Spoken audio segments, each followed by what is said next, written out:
me immense pleasure to welcome you all to the inauguration ceremony of new branch of 360 Future Academy.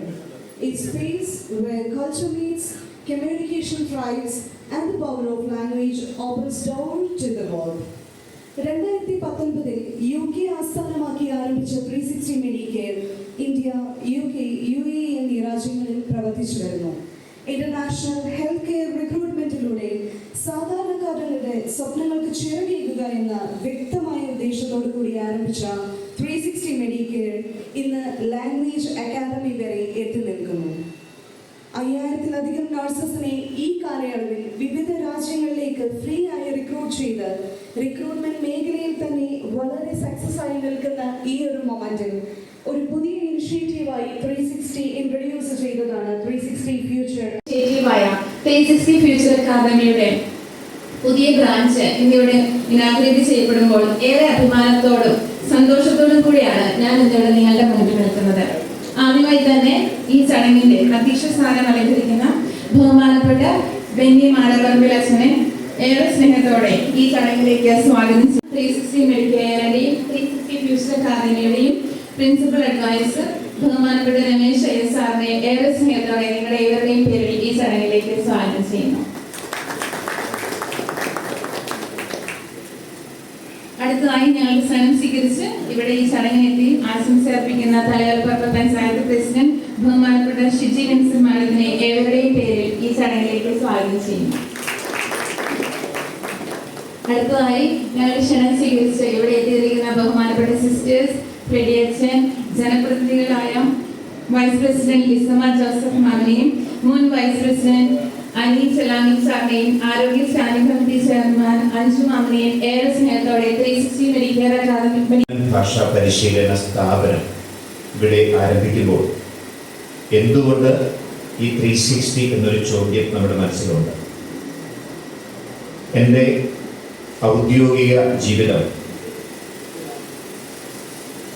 കഴിഞ്ഞ 19 കൊല്ലമായിട്ട് വിദ്യാഭ്യാസ രംഗത്താണ്. CBSE സ്കൂളുകൾ,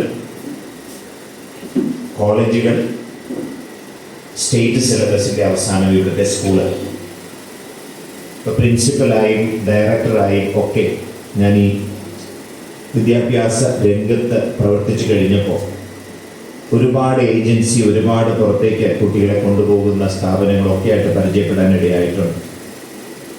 അതിനകത്ത് ഞാൻ ഈ 360 കണ്ട പ്രകടമായൊരു വ്യത്യാസം എന്ന് പറഞ്ഞാൽ ഒരു കഴുത്തറപ്പൻ ബിസിനസ് സ്ഥാപനം എന്നതിനേക്കാൾ ജനങ്ങൾക്ക് സർവീസ് ചെയ്യുന്ന, ക്വാളിറ്റി സർവീസ് ചെയ്ത് കൊടുക്കുന്ന ഒരു സ്ഥാപനം എന്ന നിലയ്ക്ക് ഇതിനെ കണ്ടുമുട്ടി എന്നുള്ളത് കൊണ്ടാണ്. ഇന്നലെ ഞാൻ തലയോലപ്പറമ്പിൽ നിന്നുള്ള ഇടവകയിൽപ്പെട്ട ഒരു അമ്മയോട് സംസാരിച്ചപ്പോൾ എന്നോട് പറഞ്ഞു, എൻ്റെ മകൻ ഏതാനും മാസങ്ങൾക്ക് മുമ്പ് ജർമ്മനി പോയപ്പോൾ 22 ലക്ഷം രൂപ ചെലവായി. ഞാൻ ചോദിച്ചു, എന്തിനാണ് 22 ലക്ഷം?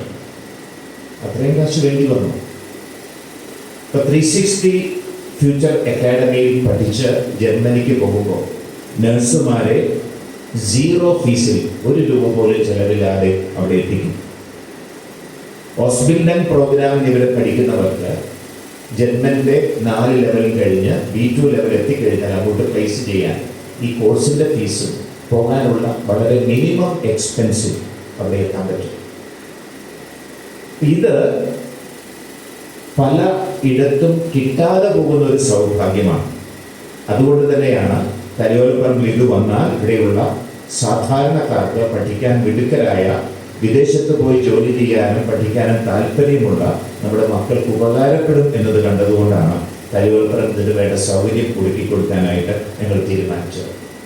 അതിനുവേണ്ടി തലയോലപ്പറമ്പിലെ ജനപ്രതിനിധികളും ഇവിടെയുള്ള നല്ല മനുഷ്യരായ എല്ലാവരും കൈകോർത്ത് ഇതിന് വലിയ പ്രോത്സാഹനമാണ് നൽകിക്കൊണ്ടിരിക്കുന്നത് എന്നുള്ളതാണ് ഏറ്റവും അഭിമാനകരം. പേർക്ക് ഗുണവും നന്മയും ഒരുപാട് കുടുംബങ്ങൾക്ക് വലിയ വളർച്ചയും ഉണ്ടാവട്ടെ എന്ന് ആശംസിച്ചുകൊണ്ട് ഈ സംരംഭത്തിന് എല്ലാവിധ ഭാഗങ്ങളും നേർന്നുകൊണ്ട് ഞാൻ അവസാനിപ്പിക്കുകയാണ്. നന്ദി, നമസ്കാരം.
എത്തിച്ചേർന്ന മഹത് വ്യക്തിത്വങ്ങൾ,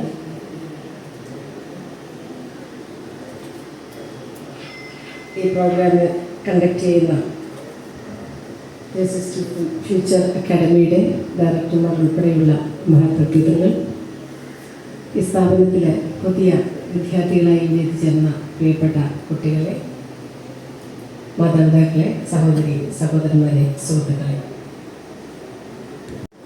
കാരണം വസുദൈവ കുടുംബം എന്ന ഒരു സംസ്കാരം നമുക്കെല്ലാവർക്കും ഉണ്ട്. ലോകമേ തറവാട് എന്ന് പറയുന്നത് ഇന്ന് ഈ ആധുനിക കാലഘട്ടം അത് അന്വർത്ഥമാക്കുന്ന തരത്തിലാണ് നമ്മളോട് അല്ലെങ്കിൽ നമ്മളിപ്പോൾ അനുഭവിച്ചുകൊണ്ടിരിക്കുന്നത്. ലോകത്തിൻ്റെ എല്ലാ ഭാഗത്തും എല്ലാ രാജ്യങ്ങളിലും നമ്മുടെ കേരളത്തിൽ നിന്നുള്ള കുട്ടികൾ അല്ലെങ്കിൽ പ്രതിനിധികൾ ഉണ്ട് എന്നുള്ളത് വളരെ അഭിമാനമുണ്ടാക്കുന്ന ഒരു കാര്യമാണ്.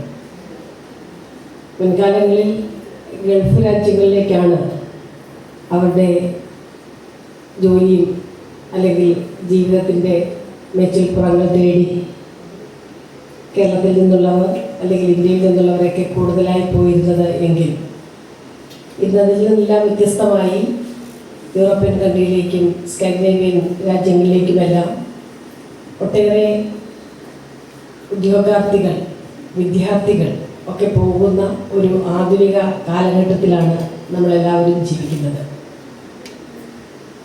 അങ്ങനെ പറയുമ്പോഴും ചില ആശങ്കകൾ പങ്കുവയ്ക്കേണ്ടതായിട്ടിരിക്കുന്നു. മുൻകാലങ്ങളിൽ ഗൾഫിൽ പോകുന്നവരെല്ലാം തിരിച്ചു വരും. ഇവിടെ കേരളത്തിൻ്റെ മക്കളായി തന്നെ അവർ ഏതെങ്കിലുമൊക്കെ ഒരു കാലഘട്ടത്തിൽ ഉണ്ടാകും എന്നുള്ളത് നമുക്ക് ഉറപ്പായിരിക്കും. അവർ അവിടെ തൊഴിലെടുക്കുന്നതിൽ നല്ലൊരു ഭാഗം പണവും കേരളത്തിലേക്ക് തന്നെ വരികയും അല്ലെങ്കിൽ ഇന്ത്യയിലേക്ക് തന്നെ വരികയും ഇവിടുത്തെ സാമ്പത്തിക സുസ്ഥിരതയുടെ അടിസ്ഥാനമായി അവ മാറുകയും ചെയ്യുന്ന ഒരു കാലഘട്ടമായിരുന്നു. എന്നാൽ ഇന്ന് അതിൽ നിന്ന് വ്യത്യസ്തമായി വിദ്യാർത്ഥികളായി പോകുന്നവർ പോലും പിന്നീട് അവരുടെ വിദ്യാഭ്യാസം പൂർത്തീകരിച്ച് അവിടെ തൊഴിൽ നേടി ആ രാജ്യങ്ങളിൽ തന്നെ സെറ്റിൽ ആകുന്ന ഒരു പുതിയ സാഹചര്യം കൂടിയുണ്ട്. അവർ അവിടെ നേടുന്ന നേട്ടങ്ങളൊന്നും തന്നെ നമുക്ക് പഴയതുപോലെ ഇന്നിവിടെ ഈ തലവലപ്പറമ്പിൽ സംഭവിക്കുന്നത്. കാരണം ജർമ്മനി എന്ന് പറയുന്ന എല്ലാവരുടെയും സ്വപ്നഭൂമിയാണ് എന്നാണ് ഞാൻ മനസ്സിലാക്കുന്നത്. ജർമ്മനി, കാരണം എനിക്ക് കൂടുതലായി ജർമ്മനിയെ പറ്റി മനസ്സിലാക്കാൻ സാധിച്ചത് എൻ്റെ MLA ഓഫീസിൽ 6.5 വർഷക്കാലം ജോലി ചെയ്തിരുന്ന ബിബിൻ, ഇവിടെ ഇരിക്കുന്ന പലർക്കും അറിയാം ബിബിനെ നേരിട്ട്. ബിബിൻ്റെ ഫാമിലി, അതായത് വൈഫ് നഴ്സായിട്ട് ജർമ്മനിയിലേക്ക് ഇപ്പോൾ പോയിട്ട് 1.5-2 വർഷമായി. അതുകൊണ്ട് തന്നെ ബിബിനെ എനിക്ക് ഓഫീസിൽ നിന്നും നഷ്ടമായി. ബിബിനും പിന്നീട് ജർമ്മൻ ഭാഷ പഠിക്കുന്നതിനും അവർക്ക് ഫാമിലിയായിട്ട് തന്നെ ഇങ്ങോട്ട് പോകുന്നതിനുള്ള എൻ്റെ പരിശ്രമത്തിൻ്റെ ഭാഗമായിട്ട് 6.5 വർഷക്കാലം എനിക്ക് സുദീർഘമായ സേവനമാണ് ബിബിൻ തന്നതെന്നുള്ളതിൽ എനിക്ക് അഭിപ്രായം വളരെ സന്തോഷത്തോടെ പറയാനാകും. അപ്പോൾ അത്തരത്തിലൊരു സ്റ്റാഫിനെ കൂടി എനിക്ക് നഷ്ടപ്പെട്ടു. ബിബിൻ ഇപ്പോൾ ജർമ്മൻ ഭാഷ പഠിക്കുന്നു, അവരങ്ങോട്ട് ഫാമിലിയായിട്ട് തന്നെ പോകാനുള്ള കാര്യങ്ങളൊക്കെ ചെയ്തുകൊണ്ടിരിക്കുന്ന ഒരു സന്ദർഭം. അപ്പോൾ ആ സമയത്താണ് ഈ സമൂഹമാകെ നിങ്ങളോടൊപ്പം ഉണ്ടാകും.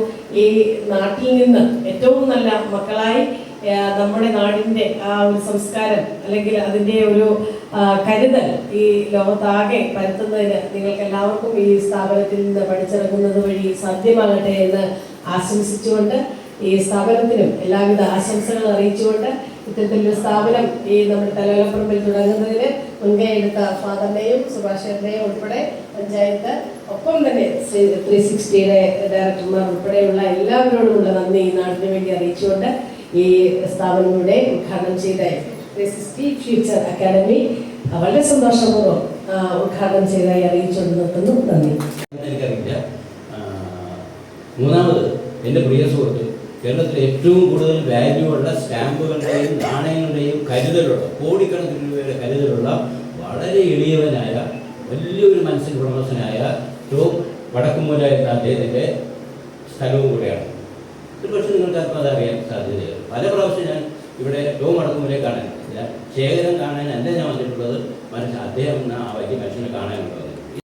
അപ്പോൾ അവിടെ ഗുരുഗോവിന്ദ എന്ന് പറയുന്ന വലിയൊരു ഡാൻസറുടെ അവിടെ പോയി ഒരു ഡാൻസൊക്കെ അറിയാവുന്ന സുന്ദരിയായ ഒരു പെൺകുട്ടിയെ സെലക്ട് ചെയ്യണം. അപ്പോൾ അവിടെ പഠിക്കുന്നവർ ആരൊക്കെയായിരുന്നു? ലളിത, പത്മിനി, രാഗിണിമാർ, സുകുമാരിയൊക്കെയാണ് അവിടെ പഠിക്കുന്നത്. അതിനോടൊപ്പം വേറൊരു പെൺകുട്ടി പഠിച്ചു. അവർക്ക് കുറച്ച് നിറം കൂടുതലാണ്. ഈ അടുത്ത കാലത്ത് നിറത്തെ സംബന്ധിച്ചുള്ള വലിയ പ്രശ്നങ്ങളുണ്ടായി. അപ്പം ഞാൻ പറഞ്ഞു നിറത്തിന് വലിയ പ്രാധാന്യമുണ്ട്. MGR എന്ന് പറയുന്ന വലിയ വ്യക്തി ഉയരങ്ങളിലെത്തിയത് കൊച്ചിലെ നിറമുള്ളതുകൊണ്ടാണ് നാടകത്തിൽ പെൺവേഷം കിട്ടാൻ വിളിച്ചത്. അതിൽ നിന്നാണ് അദ്ദേഹം പടിപടിയായി പല സ്ഥലങ്ങളിലെത്തിയത്. അപ്പോൾ നിറത്തിന് പ്രാധാന്യം, നിറമില്ലാത്തത് ഒരു കുഴപ്പമൊന്നല്ല ഞാൻ പറഞ്ഞു വരുന്നത്. ചില സ്ഥലങ്ങളിൽ അതിന് പ്രാധാന്യമുണ്ട് വരട്ടെ. അപ്പോൾ ഈ പെൺകുട്ടിയെ സെലക്ട് ചെയ്തു. ലളിതപത്മിനിമായ രാഗിനിമാർക്കൊന്നും സെലക്ഷൻ ഇല്ല. അങ്ങനെ കുഞ്ചാക്കയുടെ ആദ്യത്തെ സിനിമയായ വെള്ളി നക്ഷത്രത്തിൽ ആ പെൺകുട്ടി അഭിനയിച്ചു. അതിനെ പറ്റിയൊന്നും കാണാനൊന്നുമില്ല. അത് കഴിഞ്ഞ് രണ്ടാമത്തെ സിനിമയ്ക്ക് ഇവർ വിളിക്കാനായിട്ട് മലയാളത്തിലെ പ്രമുഖനായ നടൻ, അദ്ദേഹത്തിന് ഞാൻ പേര് പറയുന്നില്ല, നായക നടനായി തുടങ്ങി അവസാനം മോഹൻലാലിൻ്റെ അച്ഛനായിട്ടൊക്കെ ചാരികസേവയിൽ കിടന്നൊക്കെ അഭിനയിച്ച പ്രതിഭാധനനായ നടൻ ഈ പെൺകുട്ടിയുടെ വീട്ടിലെത്തി രണ്ടാമത്തെ സിനിമയ്ക്ക് ബുക്ക് ചെയ്യാൻ പോയി. അപ്പോൾ ഈ പെൺകുട്ടിയുടെ ചേച്ചി പറഞ്ഞു, നിങ്ങളെ കൂടെ ഒന്നും വിടാനൊന്നും പറ്റത്തില്ല, അവിടെ ഞങ്ങൾ നേഴ്സിങ്ങിന് വിടാൻ പോവുകയാണ്. അങ്ങനെ പറഞ്ഞു, അയ്യോ ഒരു വലിയ ഭാവിയുള്ള കുട്ടിയില്ല, നിങ്ങൾ പിന്നെ നേഴ്സിംഗ്, ആ നേഴ്സിങ്ങിൽ നല്ല ഭാവിയുണ്ട്. ഞങ്ങളുടെ അമ്മ ആശുപത്രി ജീവനക്കാരിയായിരുന്നു. അപ്പോൾ പിന്നീട് ഞാൻ അറിഞ്ഞ ആശുപത്രി ജീവനക്കാരി എന്നാണ് പറയുന്നത്, നേഴ്സെന്നോ ഡോക്ടറെന്നോ പറയുന്നില്ല. അതിൻ്റെ അർത്ഥം എന്താണ്? അവരൊരു അറ്റൻഡറായിട്ടിരിക്കും. മനസ്സിലായി? KSRTCയിലാണ് ജോലി എന്ന് പറഞ്ഞാൽ കണ്ടക്ടറോ ഡ്രൈവറൊക്കെ ആകുമ്പോഴത്തേക്ക് അത്രയും പറയത്തുള്ളൂ. സൂപ്രണ്ടാണെങ്കിൽ എടുത്ത് പറയും അല്ലേ? അപ്പോൾ എനിക്കറിയാം ഈ പറയുന്ന പെൺകുട്ടികളുടെ അമ്മ ആശുപത്രിയിൽ അറ്റൻഡറായിരുന്നു. അവരിൽ 2 പേര് പിന്നീട് നേഴ്സുമാരൊക്കെ ആയി മക്കൾ. അപ്പോൾ ഈ മൂന്നാമത്തെ ഈ സിനിമാ താരത്തെയും നേഴ്സാക്കാനായിട്ട് പൂനെയിലെ മിലിറ്ററി അക്കാഡമിയിൽ അവർ നേഴ്സായി, ക്യാപ്റ്റനായി. പിന്നീട് അവർ ഒരു ബംഗാളി ഒരു ഡോക്ടർ കഴിച്ചു, ഒരു ജീവിതം പോയി. ആ പെൺകുട്ടി എൻ്റെ അമ്മയുടെ അനുജത്തിയാണ്. ഗ്രാമപഞ്ചായത്തിന്റെ പ്രസിഡന്റ് എന്നതിനേക്കാൾ ഉപരി ഈ വാർഡ്, ഈ സ്ഥാപനം സ്ഥിതി ചെയ്യുന്ന വാർഡ് ഞാൻ പ്രതിനിധാനം ചെയ്യുന്ന വാർഡാണ്. അതിലേറെ അഭിമാനം എനിക്കുണ്ട്. കാരണം നമ്മുടെ ഈ തലയോലപ്പറമ്പില് ഇങ്ങനെ ജർമ്മൻ പഠിപ്പിക്കുന്ന ഒരു സ്ഥാപനം നിലവിലില്ല. അപ്പം കോട്ടയത്തിന്റെ മണ്ണിൽ നിങ്ങൾ തലയോലപ്പറമ്പ് പള്ളിയോട് വികാരിയച്ചനോട് ചേർന്ന് ഇങ്ങനെ ഒരു പ്രസ്ഥാനം തുടങ്ങാൻ കാണിച്ച ഈ മനസ്സിന്, ഹൃദയത്തിന്റെ ഭാഷയിൽ ഞാൻ നന്ദി പറയുകയാണ്. നമ്മുടെ കുഞ്ഞുങ്ങളെ സംബന്ധിച്ചിടത്തോളം എല്ലാ മാതാപിതാക്കൾക്കും ഇപ്പോൾ ഉത്കണ്ഠയുള്ള ഒരു കാലമാണ്. ഇപ്പം വിദേശ പഠനം നടത്തുന്നതിനാണ് ഏറ്റവും കൂടുതൽ കുട്ടികൾ ആഗ്രഹിക്കുന്നത്. നാട്ടിൽ പഠിച്ചു കഴിഞ്ഞാൽ ഇപ്പം നമ്മുടെ ആശംസകൻ സൂചിപ്പിച്ച പോലെ